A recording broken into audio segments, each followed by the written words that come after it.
We'll go ahead and call this January 14th TPO Technical Committee meeting to order. We do have a quorum, says so Dallas, so appreciate that. Let's just, for the benefit of some folks, let's please go around the room and do some introductions. Laura Smith, East Tennessee Development District. Dallas DeArmond, Knoxville, Knox County Planning. James Temple, Sevier County. Durand Hacker, Blount County Highway Department. Brian Boone, City of Maryville Engineering and Public Works.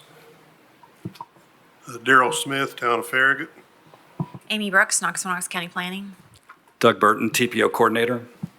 Jim Snowden, Knox County Engineering Public Works, sitting in for Mr. Jack Walls. Catherine Baldwin, Anderson County. Dakota Gentry, City of Alcoa. Blake Sarton, Metro Knoxville Airport Authority. Pat Downs with Knoxville Area Transit. Larry Gann, City of Clinton. Karen Estes, Knox County CSC Transit. Troy Ebert, TDOT, proxy for Chief Engineer. Mike Patterson, Ithra Public Transit.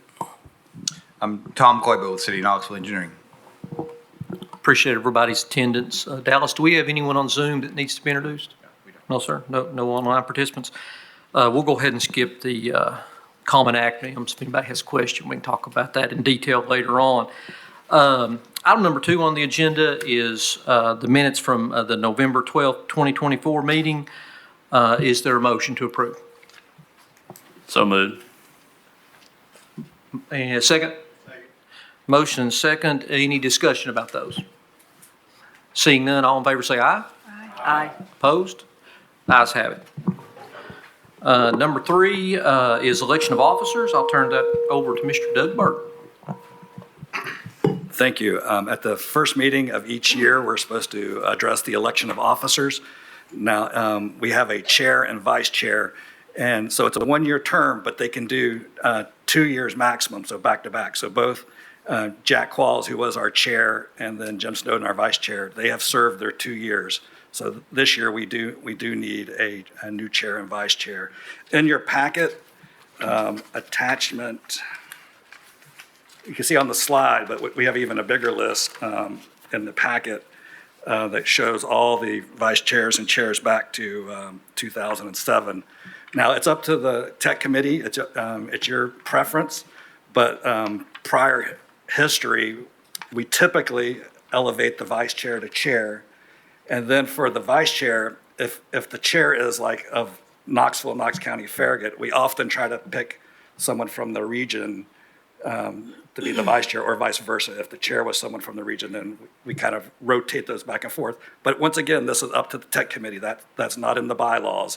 That's, if you just look, that's been the precedent set over the last 10 or 15 years. So I guess, we could take them one at a time. The first would be the chair. So I guess we would ask if anyone's interested or wanted to have any discussion, or if not, if there's any nominations from the committee. I'll make a motion to nominate Jim Snowden as chair. Second. Does anyone else want to put anybody else in nomination? I don't know if it's appropriate for you to preside over this. Yeah, I guess I can. I wasn't sure either, so I'll defer to you. Okay. If there's nobody else, the last call for any other nominations. Seeing that there's none, then I guess we need a motion. Though we already have a motion, we just need to vote. Do we have a second on that? Yes, sir. Yeah. Okay. We just need to have a vote to approve Jim Snowden for chair. All in favor? Aye. Aye. Any opposed? Congratulations. So the next item would be for the vice chair. Yes, thanks everybody for your confidence in me. Hopefully I don't let you down. Yes, does anyone have a nomination for vice chair?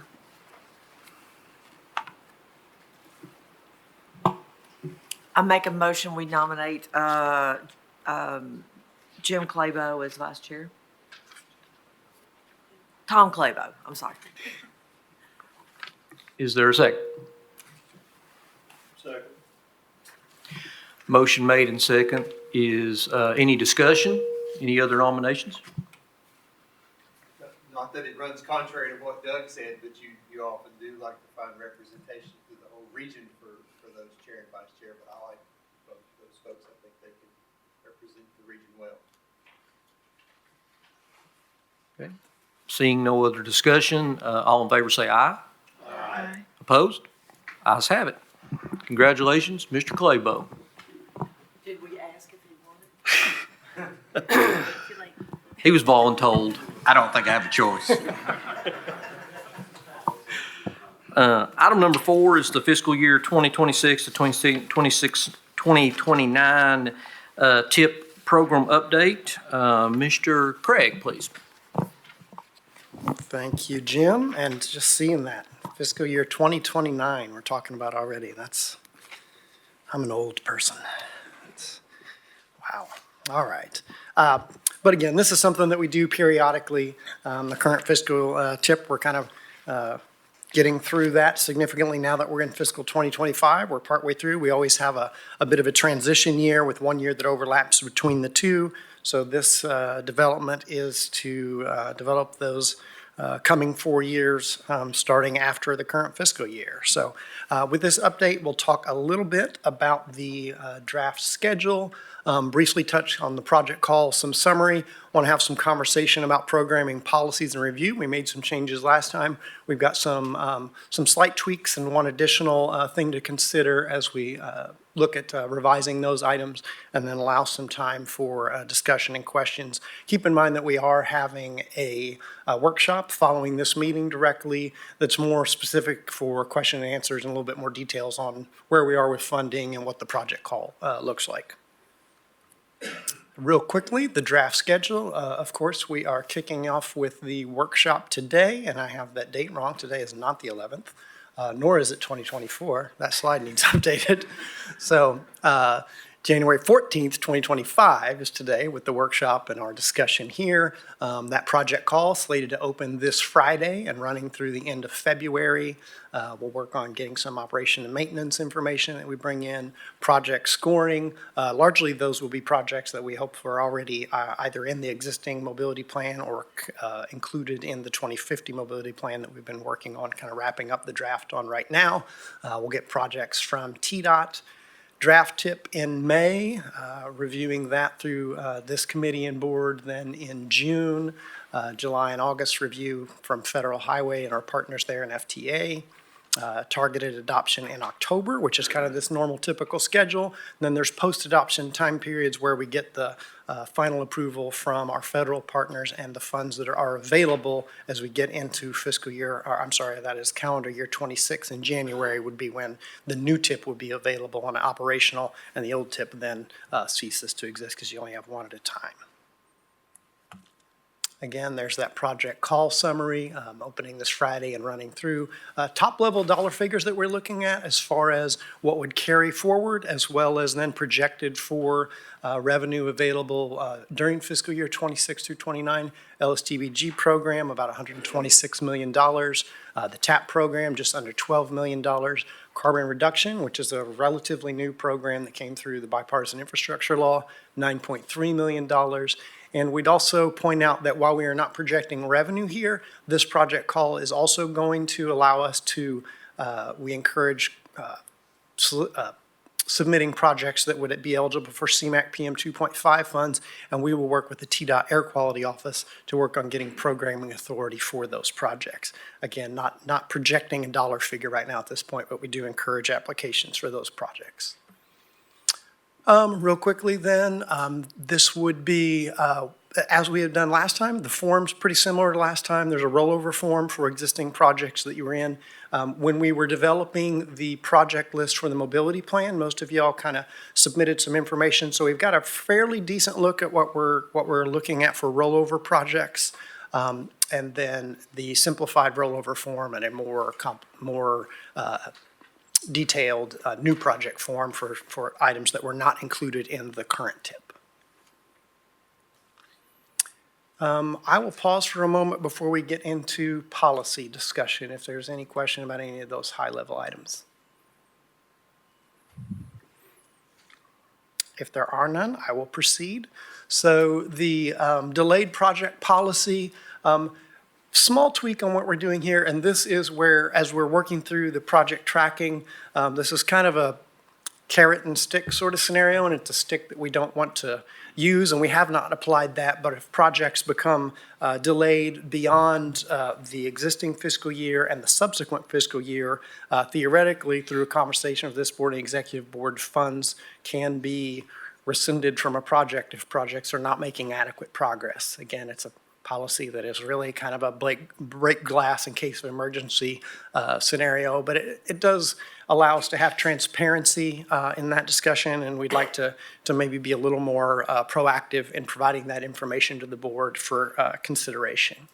And the only change that we have on that is in the past form, I will point out here, that says we'll report on the status, the obligation status of funds and where they are quarterly. And that was based on the prior quarterly report format, which has been changed to a twice annually reporting. And we would like to propose that changes to twice annually, and we would commit to being more aggressive, actually providing those reports. Again, it's been something that we haven't, while the policy technically says that we will have that, we haven't been active in making that an ongoing item for the board. So just the change there, that would be twice annually. Is there any concern or consideration about that tweak? And again, it's to align it with the project tracking meetings that we're having now twice annually instead of quarterly.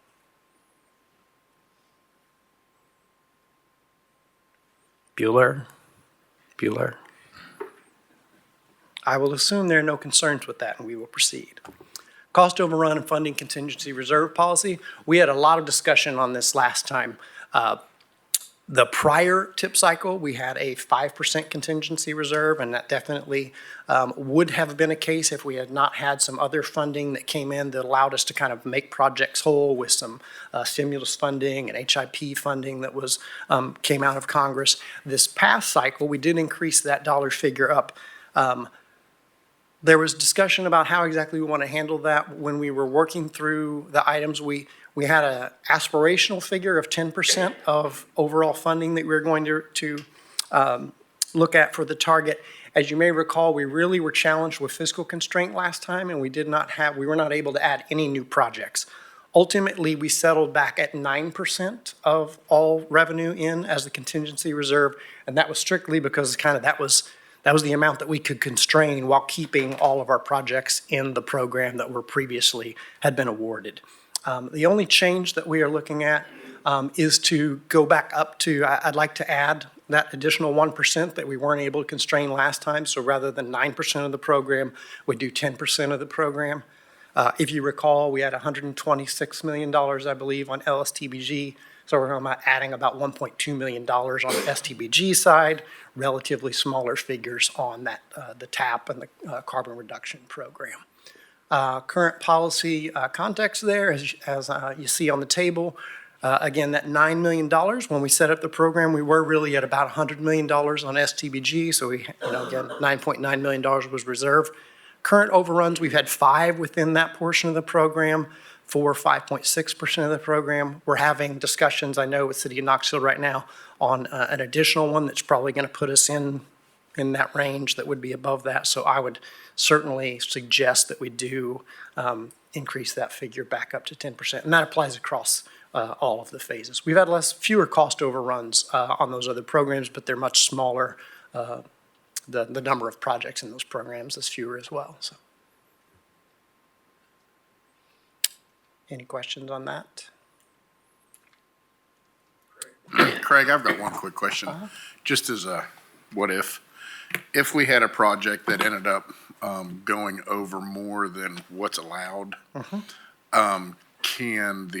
would the executive board and technical board be able to override that policy? Or how's that work? So let me clarify. That 10% figure is not on a project basis. That is how much we're retaining for the overall constraint of the program.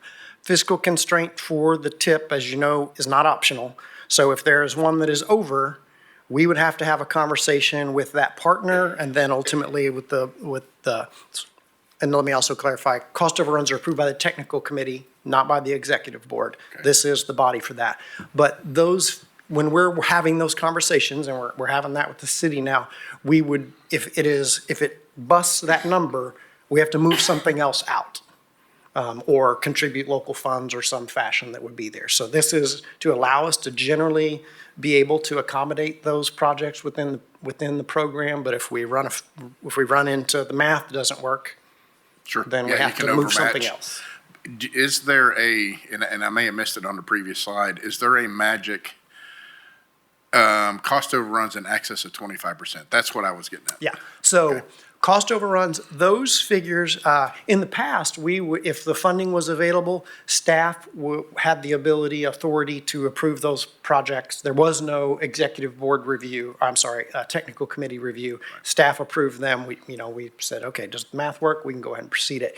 When we instituted this policy, we wanted to be more transparent and have conversation with the technical committee. So that sets the limit at which staff, myself, is not able to approve it, and it comes to this committee for overruns in excess of 15% of the total cost or increase of federal funds above $500,000. Okay, gotcha. Project requests below that can be processed administratively and then, with the tip modification to increase those funds. And when I report on cost overruns, when we process a cost overrun, I do present all of the cost overruns, those above that threshold and below in the total figures whenever we're looking at an individual overrun. Gotcha, thank you. If there are no concerns with increasing that figure, that's going to be the direction that I'll head in that. We can, I'll be revising some figures when we get to more depth on the available funding later. We'll see. I currently have those dollars set up at the 9% reserve, but you have to kind of keep in mind then that we'll math that out. Available funds will be 1% less. And I think that sets us up in a better position to be able to accommodate cost overruns in the next tip cycle. If there are none on that, new projects policy, and this is kind of that existing projects should be established through the call for projects. If there is one that can be done before, when they're outside of a project call, then that is a project that can be done in an interim basis if it meets the definitions of administrative modification. We weren't changing anything to that policy. Project rollover policy, again, this is kind of prioritizing existing projects before adding new projects, essentially is what this says in a lot of words. We aren't proposing any changes to that. That is as it relates to kind of that transition between tip periods.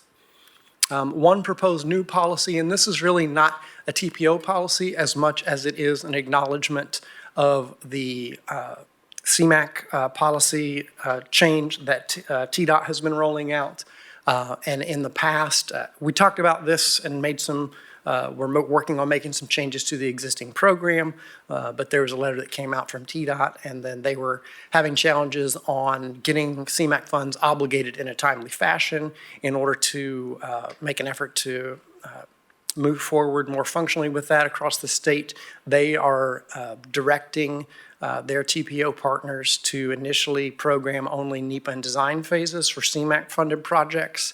When we get to right-of-way and construction being closer to being ready to get notice to proceed for those phases, then those phases can be programmed back in. So any new project that would be applying for CMAQ funds at this point would only have NEPA design programmed right away. Kind of the funding targeted for that in the future can be noted in the comments or something along those lines, but those funds would not be programmed at this time. Generally, that would then require, when you go back and add that, those would be amendments to the tip to add those funds, certainly on construction and possibly on right-of-way, depending on how much there is. A lot of times those CMAQ projects don't have a lot of right-of-way, so they could be modifications. That's a little bit of a nuance, so there may be questions or comments about that. And again, that's really not it's kind of a pass-through policy that we just want to acknowledge in the tip.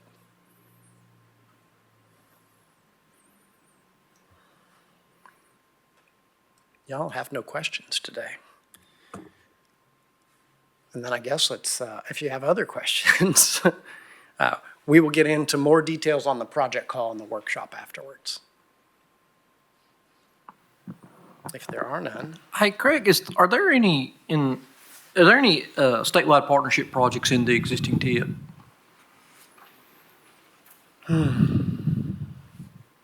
I am trying to, I think the answer is no, right?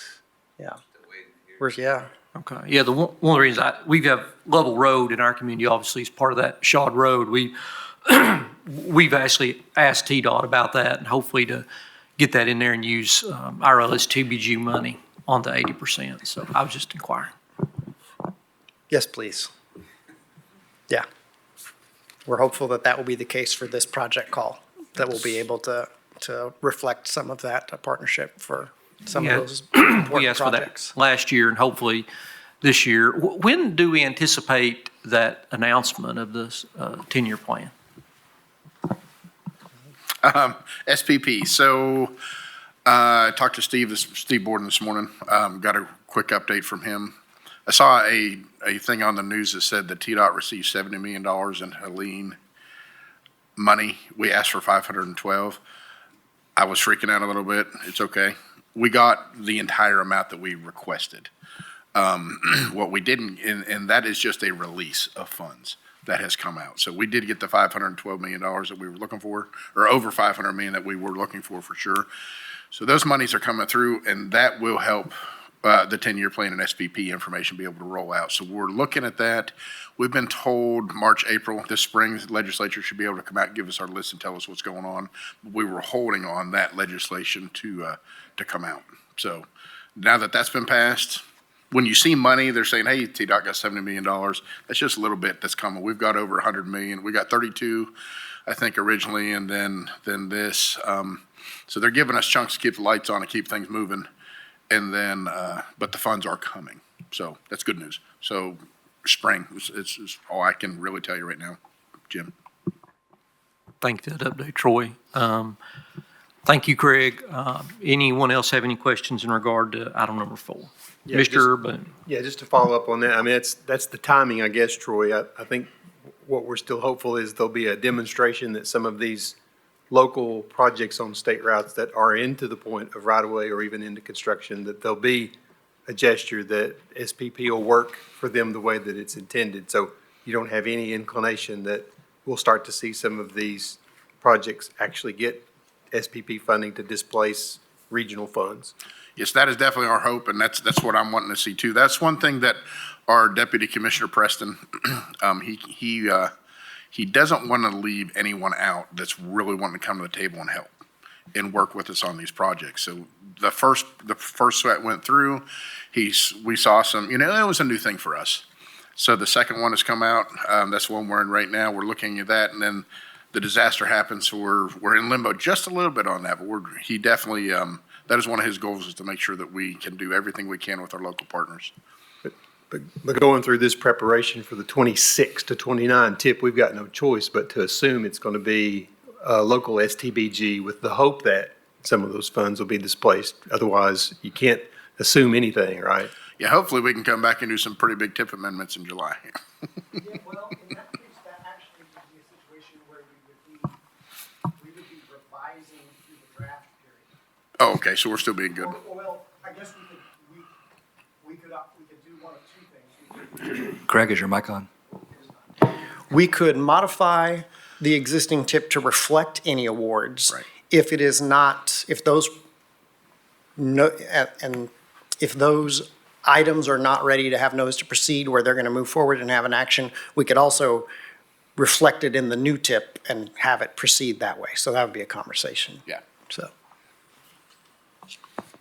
Good conversation. Thanks, Brian. Anyone else have any questions? Item number 4? Seeing none, we'll move on to item number 5, the review of the annual listing of obligated projects for fiscal year 2024. And Yep. Craig, you're back up. I am back up. So we were starting to look forward a little bit. This is looking back, something that we do annually. So this is where we kind of present some information about what projects actually did obligate and are starting to see work out in the world as opposed to on a spreadsheet or on a piece of paper. So this reflects obligations in fiscal year 2024, which again, recall runs from October 1st, 2023 through September 30th, 2024. Real quickly, the obligation numbers in fiscal 2024, we'll see this spreadsheet, and that the gray area that you see on this graph is actually the green line is obligations, the blue line is what was programmed in that fiscal year. Generally, we undershoot because all of the items that were going to be that were programmed don't necessarily obligate in a given year. Curiously, for the first time on this chart, going back a decade, the last 2 years, we've actually obligated more than what was programmed for various reasons. That was obligating projects that were programmed in a prior year. This one actually is maybe a more interesting case that I'll talk about in a moment. But $124.5 million were programmed to 33 projects and groupings in the TIP, and that again is that blue line. And then the green line are obligations. Obligations this year were $178.6 million to 53 projects and groupings, including 30 projects from the previous TIP and 23 from the current TIP. Go to the next slide here. Obligations by programming authority, and that is where we will often see, just by nature of the scale of their projects, TDOT is significantly outpacing that obligation authority. And this year, again, is a little bit of an anomaly in the sense that although TDOT obligated some funds, the actual original programming authority this year is pretty close to an even split between TDOT and TPO funds. TDOT, $86.7 million, or 48.5% of the funding. TPO funding, you'll see a large federal highway obligation there, as well as the FTA funds.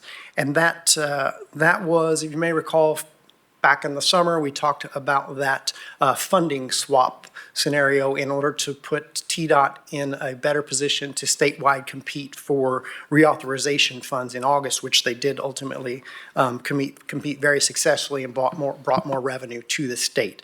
But locally, we had about $65 million of LSTBG, the local TPO funds, that were obligated for 2 TDOT projects here in the region. And then going forward, we will collaborate with TDOT in order then to trade back statewide STBG funds for local projects here in the region. So it was kind of a bit of a trade there, but it is an interesting artifact on this table this year. Obligations by funding source that you see there. The preponderance of those were for federal highway, $167 million, and FTA at just under $11.5 million. And you'll see the various projects across the sources there. I'm looking at my notes. Bear with me for just a moment. A little unusual in that, again, that LSTBG program was the largest funding source this year. Usually that is the NHPP program is almost always the largest program, but again, this year was a little bit of an anomaly there. The NHPP program, $65.3 million. State STBG, $9.6 million. FTA transit flex items at $7.6 million were pretty significant sources this year. By project type that you see there, state routes, far and away the largest figure, 53%, $94 million. Next down to the interstate, again, those are expensive projects when they occur, $34 million. Local routes, $18.8 million. Some of the notable obligations in the region for projects and groupings, again, that NHS Preservation Operations grouping is almost always the largest. It was $50.9 million. Relocated Alcoa Highway down by the airport was $28.4 million. That was a portion of that funding swap with the state. FTA Flex to CAT for electric buses, $7.2 million.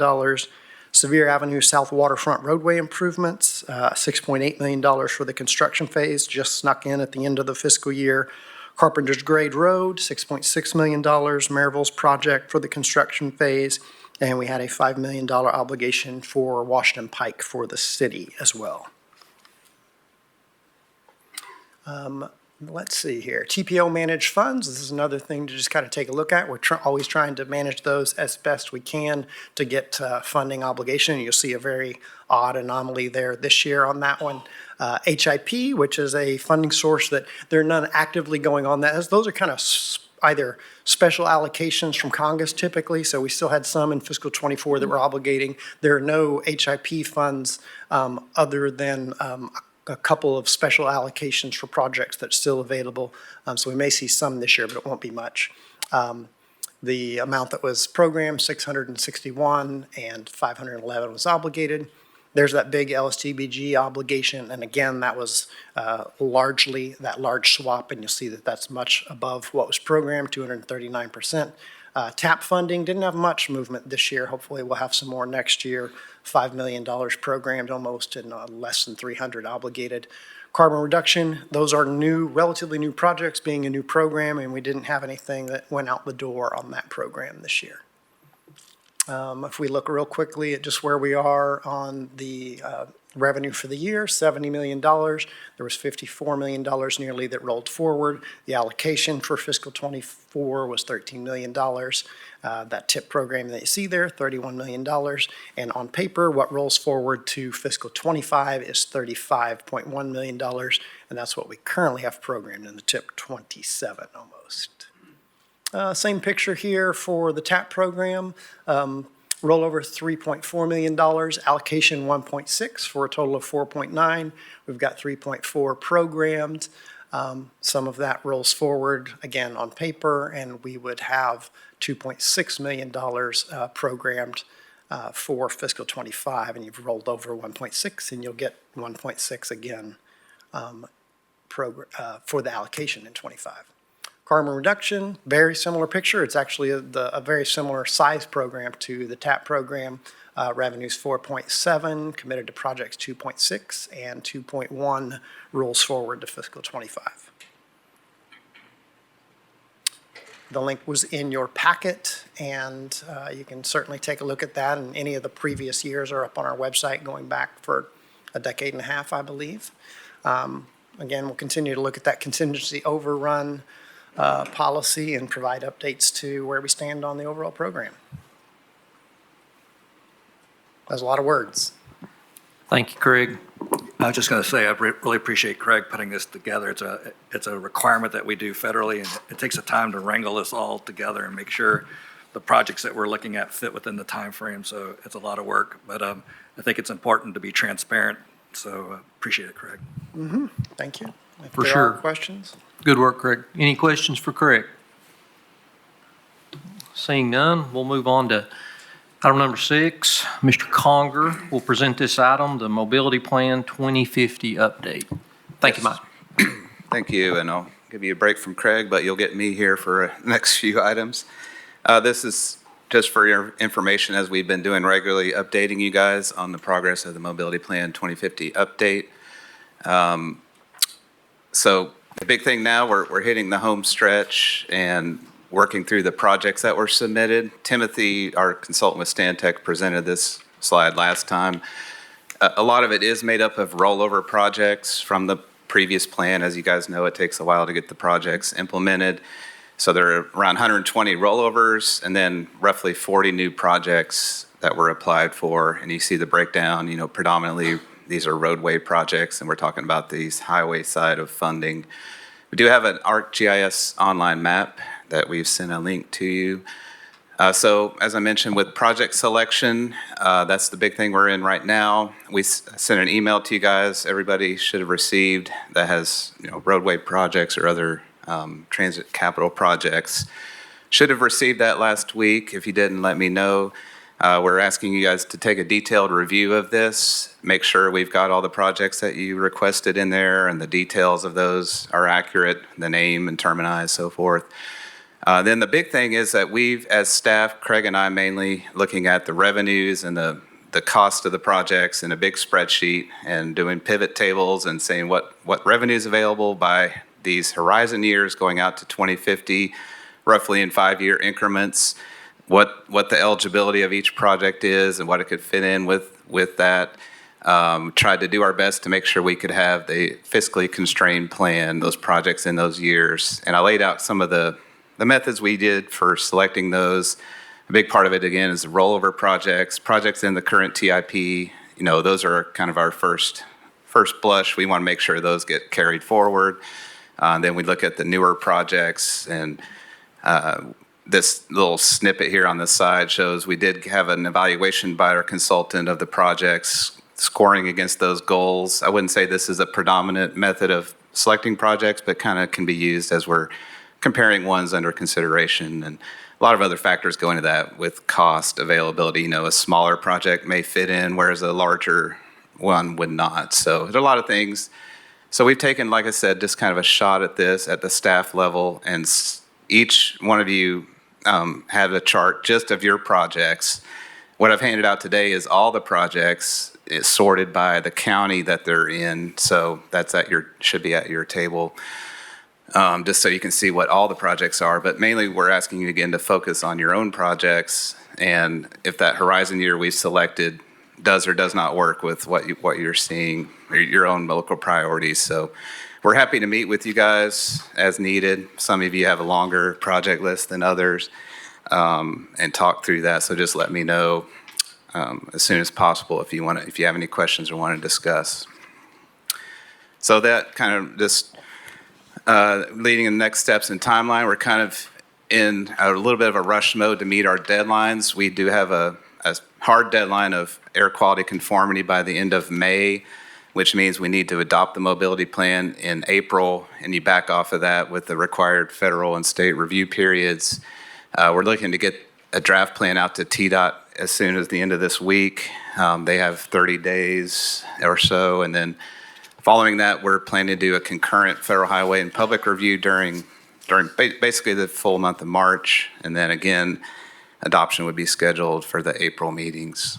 So we'll be having meetings every month between now and then, and updating you along the way. So definitely meeting next month for sure too. So any questions for now? Mobility? No? Seeing Mike, you want to go to the next item? Sure. This is another informational item. This for the household travel survey that's upcoming in the region. We've mentioned this maybe as part of our work program, but it's now finally here. So background and purpose, household surveys are the most comprehensive data regarding people's travel to help us understand why people are going, where they're going, and what modes. This supports our calibration and validation of our travel demand model that we use for the long-range planning process, analyzing these things. Kind of rule of thumb is to conduct one of these every 10 years or so. We're a little bit behind schedule in terms of that. This is something Federal Highway looks for us to have updated to inform the planning process. So it's kind of a requirement in that regard. In the past, these are the ones we've done in the past. Back in 1962, that was before any of us were on this committee. That was a big one, almost 8,000 households, and apparently was done in the home interview, if you can imagine the level of effort involved with that. We got kind of ran afoul of Federal Highway in some of our certification reviews, saying you guys really need to do one of these. That's when I first started here in 98. I remember a certification review. I think it may have even been a corrective action that said, you guys really need to conduct a new one of these. So we did one in year 2000. That was only Knox and Blount counties, around 1,700 households with 1,500 that had complete data. And then since we expanded our model area due to air quality, we did another one in 2008 with that 8-county region you can see there on the map with about 1,400 households. So if you think about all the changes since 2008, it's probably time to do another one of these. Smartphones were just coming out. There was no such thing as Uber and Lyft. Amazon, online shopping, and then the big thing recently is working from home. So a lot of travel behavior changes that we need to account for and put into our new models that we'll be developing.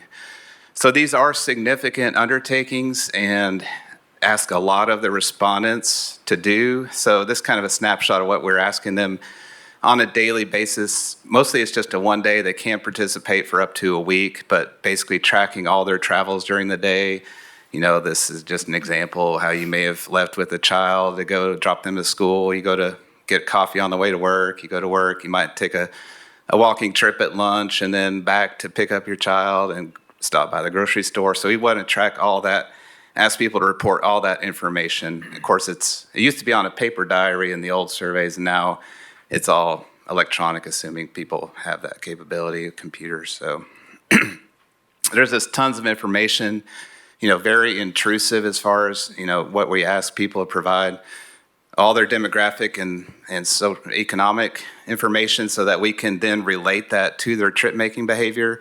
These are a couple examples from the last household survey. Of course, as household income increases, generally your trip rate will increase. This bottom chart just shows households that have children are going to take a lot more trips than a retired household would. So we get that information mathematically, then look around with census data and other information, can apply that mathematical relationships to the parts of the geography, the same characteristics, essentially. It's kind of a nutshell of how this is used. So with this survey, we actually partnered with a lot of other MPOs through the Tennessee MPO Association. It turned out that 8 MPOs signed on, and this is our area. We're actually still partnering with the Lakeway area with our model. So we cover all these counties, then Memphis is on board, Jackson, Chattanooga, all the Tri-Cities. This kind of helped us, economies of scale, hopefully get the overall price point down a little bit, plus going through all the consultant procurement and the setup of all this kind of made sense to do that at that level. So we're targeting over 10,000 households statewide, which is broken down here. With Knoxville and Lakeway total, we have shooting for 3,000 households, plus there's a national household survey going on by the same actual consultant group. It's WSP with Westat. So we actually wind up with over 3,200 surveys in this area, hopefully. This will be going on from February through May. It'll be rolling out here pretty soon. As you can imagine, it's very hard to recruit households to do this. There's actually going to be 660,000 letters mailed out. And from that, they're hoping to get about 20,000 people actually say, yes, I'll do this. That's just, a lot of you, I'm in the same boat when I get surveys. I'm just kind of like chucking those out most of the time. I don't have time for these things. But we do want to hear, from all the spectrum of household characteristics. It's another challenge, the lower income up to the higher income. So meeting those targets of getting all those households represented is a major challenge, as you can imagine.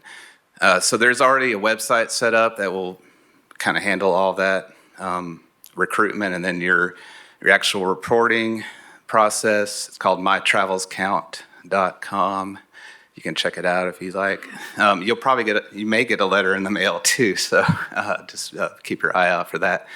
The consultant team is offering incentives. Really can't get people to participate if you have no incentive whatsoever, even just kind of a token amount, really. I think it works out to about $10 per person. So if you have a household of 4, 2 adults and 2 children, you can get up to $40 if you all do it and download the app part of it. So maybe that will entice some people, hopefully, to stick with it and go through it. So they have this all set up, with the dashboard if you agree to participate and you keep track of your incentives and all that. So summary, next steps, press releases will be going out to get this hopefully on the radar, so people, when they get the letter, they know that it's legitimate. And we will ask your all's help for that. If you get calls, you're surely someone may call and say, is this really a legitimate thing? So help us with that. We'll send all this information out to you guys beforehand. Again, the target is for this to start really in early February. Run it through the school calendar. We want it to be as typical as possible, type of travel scenario.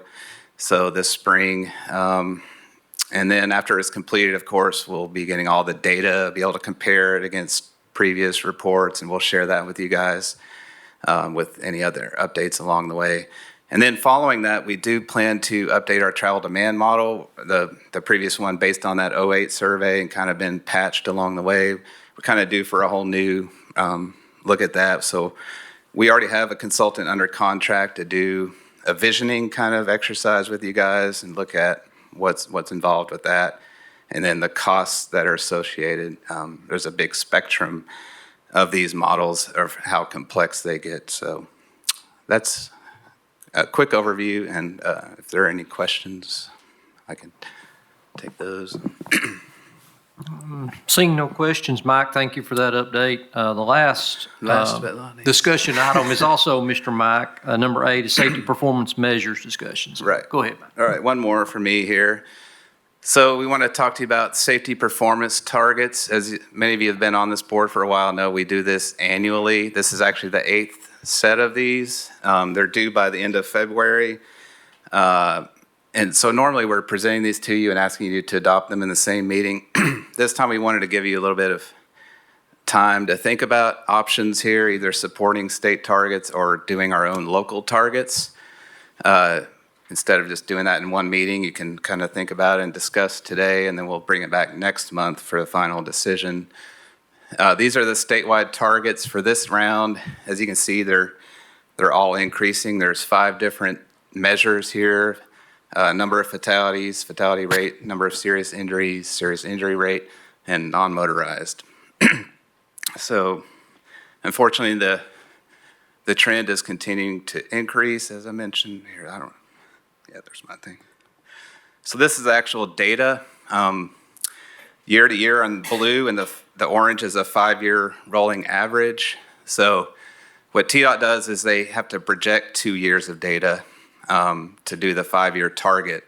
So the yellow line here is the projection. Basically, they're kind of holding constant from 2023, which still increases the target value. What I will say is, based on preliminary numbers, it looks like 2024 we improved quite a bit. It's actually was around 1,190 versus the projected 1,320 amount. So hopefully you can see we kind of have started leveling off after a big increase over those few years. So hopefully now it's even turning the other direction, but remains to be seen. So this is the fatality trends. This is one of the measures. Another one is serious injuries. Some of you may recall there was this big dip, and it may have been based on a change in the nomenclature of what they call incapacitating injuries versus serious injuries. So we think this was something to do with that here, why that dropped, and now it's leveled off and actually started to increase. So TDOT's projected kind of an average of this increase for the last few years and projecting that forward and setting their target. So then the last one I'll show data for is the non-motorist serious injuries and fatalities. This has been a very steady increase over the statewide numbers, as you can see here. It did drop between 2022 and 2023, but TDOT's projecting kind of that, again, that average of the last few years, projecting that forward and setting their target. It does look like these are, again, preliminary numbers, not official, but it does look like we've improved in 2024 a little bit versus 2023, so that's a good sign. So those are the statewide targets and some of the data. So now I wanted to talk about local targets and justification for maybe why we should consider doing, instead of just supporting the state's targets, doing our own. As you will recall, we completed a roadway safety action plan in 2023, and that did have in writing a formal commitment that we will reduce fatalities and serious injuries by 2/3 by the year 2045. What that equates to is a 5% annual reduction from 2024 through 2045. City of Knoxville has hired a full-time Vision Zero coordinator. There's some efforts going on, locally to address this. And then one of the big things too is this AASHTO safety crash query software. A lot of you have access to this now, and anyone can get access through TDOT, but this is a a great tool for querying crash data and actually allows you to just put the whole TPO planning area and get just those crashes. So a big issue with us in the past in doing local targets was just having the data crunching side of things and having partial counties, part of Anderson and Blount factoring in. So that's less of a hurdle now for us calculating these on our own local terms. So what it looks like, the TPO region using that tool, we kind of bounce up and down a little bit, hovering around the 100 fatality. This is for total fatalities. We did spike up to 125 in 2023. That's what I'm considering to be that baseline value if we implement the targets from that roadway safety plan. So if we wanted to do that, it would be starting from 2023, 5% reduction, what that would look like. Even though we're reducing those 2 years, I'll note that the target actually increases, and that's because it's a 5-year average. So you don't, until you lose those high years out of that average, it could be higher than the previous baseline was. So the way the math works out. So after a few more years, hopefully, of a downward trend, we would have a lower target. It did not look great for 2024, based, again, preliminary numbers. Looks like we were right around that same 2023 value, unfortunately. So in summary, we can calculate our own local targets for any or all of those 5 performance areas for adoption at next month's meeting. We would just set that target again based on a 5% reduction for each one of those. Some of the benefits of that would be that it would enable us to track our progress over time in meeting that target. And really, there's not many downsides to that other than the level of work on my end to do that. But there's no formal evaluation or any consequence if we don't meet those targets from the Federal Highway Administration. I mean, I guess it could be a public perception type of thing that you're not meeting targets. But then again, if you keep setting higher targets, that doesn't look good either, so it's kind of the way you want to look at that. So I guess today I'd like to see what any comments we have from you guys on the approach here. If you're comfortable just sticking with supporting the state's targets, we can present those next month, or again, if we want to do the local targets, if you need any other information from me, I can provide. So You may have already said, how often do we have to, if we set aggressive targets and then we realize 2 or 3 years from now that was a little too aggressive, can we reset the targets or? Yeah, so right now this is an annual process. The other performance measures Federal Highway has is a 4-year period. Although they have been looking at adjusting that. Nothing has been finalized, but they've been talking about adjusting that from an annual to maybe a 3-year cycle, I think. So I think they recognize annually is kind of pretty often, but not sure about that yet. So, but yeah, each year you consider targets separately from what you've done before. I will also mention next month we are planning to have a presentation from the Vision Zero coordinator with City of Knoxville, hear about a lot of the great initiatives that they're doing. They've already implemented some sort of quick fix type projects, and they've of course also received federal SS4A funding. So I know the city's been looking at wanting us to look at lowering targets than always adopting these increasing targets that we have been. It's just kind of the reality of the data so far, though, with the trends working against us. But any questions or comments on approach? That presentation going to be at the executive board and TCC, or just TCC? Which one? The Vision Zero coordinator. Oh, yeah, it should be at both of those next month. Yeah. Hey, Mike, will you be, as TPO staff, will you all be bringing a recommendation for us to that, or will you be looking for us to discuss and then make a recommendation here at this body? I guess with that, if there's no official direction today, then what we'll do, we can present both scenarios at the February meeting. I would assume I don't know what our final staff recommendation would be at this moment in time, but I think we would probably say we would suggest adopting the local targets for those reasons I just mentioned. It's really not any consequence and just kind of helping us track our progress. So that would be my assumption right now. Okay. Yeah, I tend to agree. If I was giving my opinion right now, I would recommend a local target. Does anybody else have any comments or questions about that matter? Is Memphis doing this as well? So I should mention, the only other MPO so far that's done a local target is Nashville. They started doing that 2 or 3 years ago, I think, and so they have something similar where I think they have a set percent reduction type of thing, and of course, they haven't been meeting those targets, I don't think, as we've seen. Crash is still continuing to increase, but, that's just something they've chosen to do. Again, to reflect their efforts. They've been having a lot of Vision Zero plans as well over there, so. My experience sitting on both of these boards is this is very important to this region.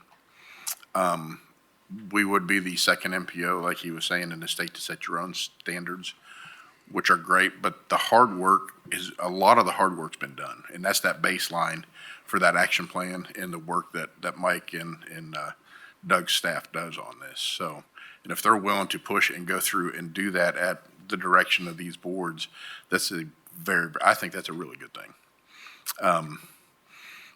Not saying that our numbers with TDOT are bad, they're just different. And that we're looking at everything statewide. We're not looking at the 125 people in the Knoxville region. We're looking at the 1,400 statewide fatalities annually, and trying to balance it all out. So our numbers are a lot bigger and they're a lot different. We as a board here in this entity can specifically target your area and look at what we can do. And a lot of it is driver behavior. And we work with our safety partners on that. City of Johnson City and that area, they had major crashes. They had 3 fatalities within 2 days on I-26. And they attacked I-26 with heavy enforcement. And they saw huge numbers decrease because it was a local initiative. Now, they didn't change their safety targets. That was a little bit different, but this would go hand in hand with it. So this is great work. Your all's MPO staff and this MPO staff has done excellent work with this, and the city and the county leadership have done really good with this. So I would highly consider looking at these targets. Mike, does that need to be put in the form of a motion from this body?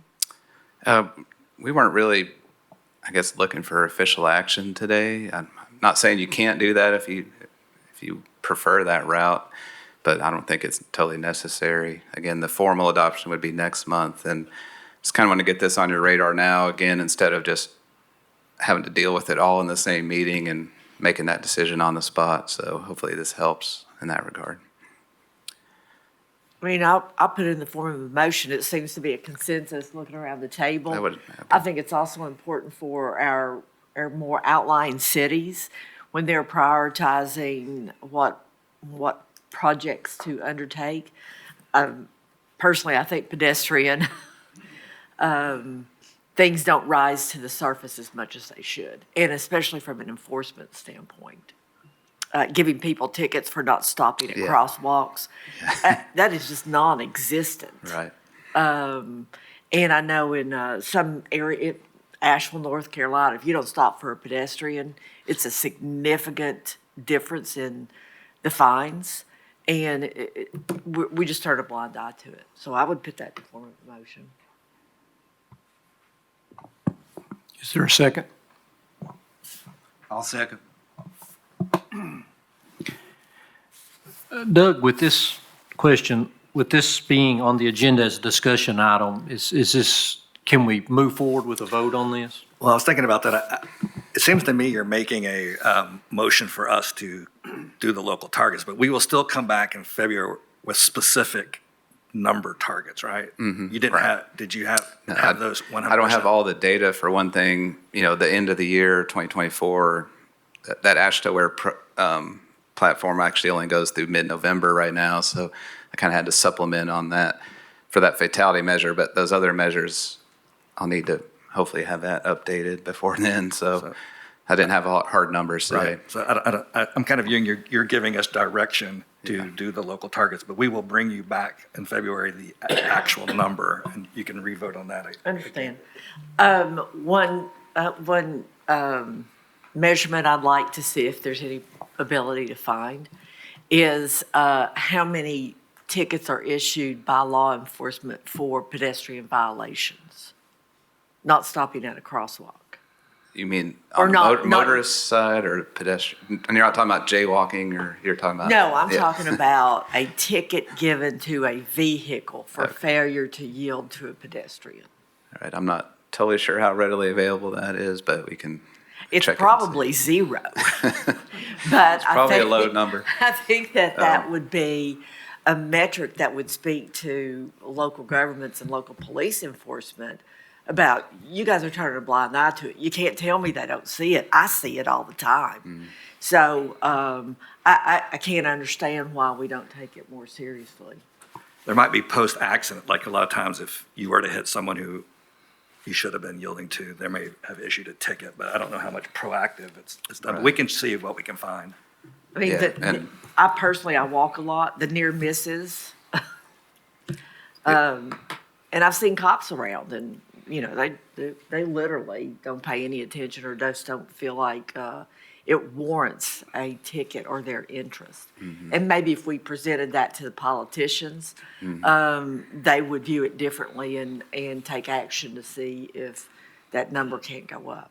Yeah, and we do hope to, again, start bringing you more data, breakdowns by jurisdiction and types of crashes. You know, when Ellen was here, periodically she would have those infographic type of presentations and so forth. And so we're kind of ramping that back up, hopefully, or after we get past the mobility plan and some other efforts, and hopefully have the staff capability to bring you more of that type of information to go along with what you're talking about. So Thank you.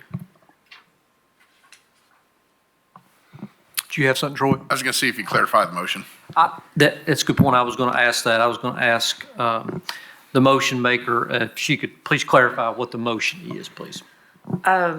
Just, how about just the motion to support the action of doing a local program? Does second agree with that? Okay. Okay, motion's on the floor. Any discussion? Seeing none, all in favor say aye. Aye. Opposed? Ayes have it. Thank you, Mike. Last item, or well, not the last item, but item 9 is TDOT and FHWA updates. Troy, any further updates we haven't discussed? Kind of gave my update earlier. I was going to talk about the funding that we were looking at. So that, again, we'll be looking for our SPP and those recommendations coming hopefully later this spring. And I know Federal Highway, I don't know if they're on the line or not, they do have some new notice of funding opportunities that were coming out. I'll double check with Zach and we can push those out through y'all. Thank you, Troy. Other business? Yeah, I just want to mention that the executive board, there's 5 Wednesdays this month, so it's on the 5th Wednesday. So if you've put a recurring thing, it probably showing up next week. Just remember, it's the 5th Wednesday that we're going to send a reminder out, but I know a lot of you also attend the executive board. Then the next tech committee would be February the 11th. Hey, Craig, on that executive board, do they vote for officers at that as well? Yes, it'll be time for them to vote for officers. Okay. They're a little bit different. Their chair and vice chair serve a 2-year term, and then they can do 2 years. But Mayor Frank has done her full term, so it'll be time for election of officers there also. And then besides Division 0, we're hoping to have the consultants that are working on the I-40, I-75 West corridor study to come and present. So I think that'll be very exciting to hear what they have. So that'll be on the February agenda, not the executive board, but the February agendas. Reminder, Craig's got the workshop on the tip, more details, so we hope y'all can stick around for that. Thank you, Doug. Item 11, is there anyone here from the public that would like to comment? Seeing none. Craig, did you have something? Okay, just making sure. Okay. Can we get a motion to adjourn? So moved. Thank you. We're adjourned.